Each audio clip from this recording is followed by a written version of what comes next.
Hi Aries, and a very warm welcome to your April 2020 horoscope. April, in many ways, being your birthday month, of course, is very exciting for you. And also, there's somewhat of a rest in the intensity of the aspects that we've been experiencing and that will be coming next month and the month after with Venus retro and Mercury retro. So this is like a window of light that you can open into your life at your birthday time, lovely Aries. So this month is going to be a big focus around your money area. Money, abundance, wealth, how you view riches. Whether you look at other people and say, oh, you know, he's richer than me, he and she has got this and that and the other, and I haven't got that yet. Or whether you are already seeing that you have so many things and all you're going to do now is build upon those successes that you already have accomplished. Now on the 4th of the month we've got Venus ruling money and love coming into your 3rd house. This is a wonderful time for any kind of communications. It's great for writing your book. It's great for networking. It's great for learning something that you'd really love to learn or study. And it's also good for teaching. You may well meet somebody just in your community, could be a lovely friend, or even a romance come along. You never can tell with Venus. It often brings something sweet into your life. Venus rules sweetness, sweet food, chocolates, all that kind of thing. And in the 3rd house, there's a sweetness to the communications that you can have with people.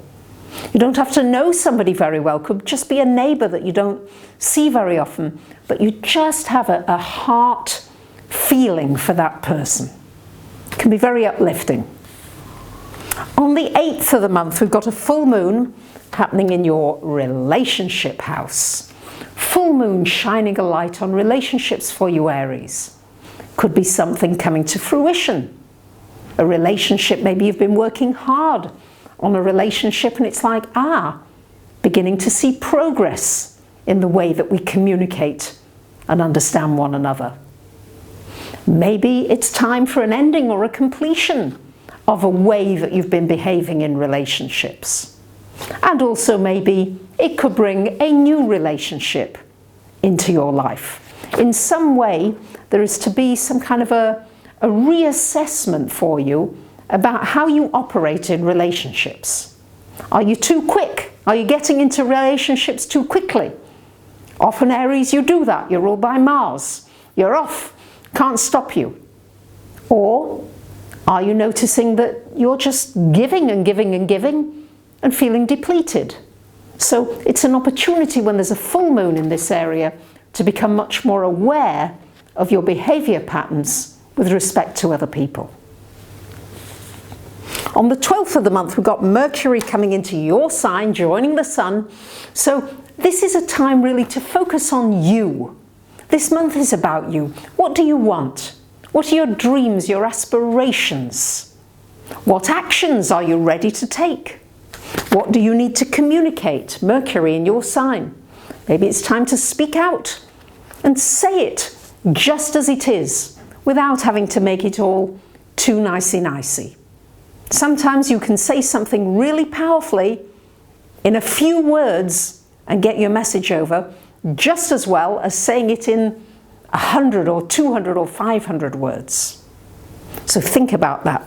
Power of your words, the power that you can change in your life through using words that create something new for you. What new things do you want to create for yourself this year? That's the opportunity at your birthday time. And on the 20th, the sun comes into your 2nd house, joining Uranus. And on the 23rd, we've got a lovely new moon. As I mentioned, 2nd house, whoopsie daisy, has to do with finances. So certainly an opportunity maybe for a new source of income, a new business idea, an innovation that you've come up with that you're ready to go ahead with. It's also a breath of fresh air into your self-esteem, feeling good about yourself, really focusing on the things that you've done well, that you're doing well. Of course, there's always room for improvement, but nonetheless, this is about looking at what is already in my purse, what is already rich for me. Look at the relationships you've got. Look at your physical health, your well-being, your mind. Look at everything in your life and look also at your values. What's important to me? What are my top 3 things that I must have in my life this year? And what am I willing to do here to move forward with actions in order to achieve that? So I wish you a wonderful birthday. Your ruler Mars is in the 11th all month, so a good time for putting energy into social activities, getting together with people, with groups and organizations, with people that you share common interests and goals. So I wish you a wonderful birthday, and thank you very much for liking, commenting, sharing and subbing. Bye for now.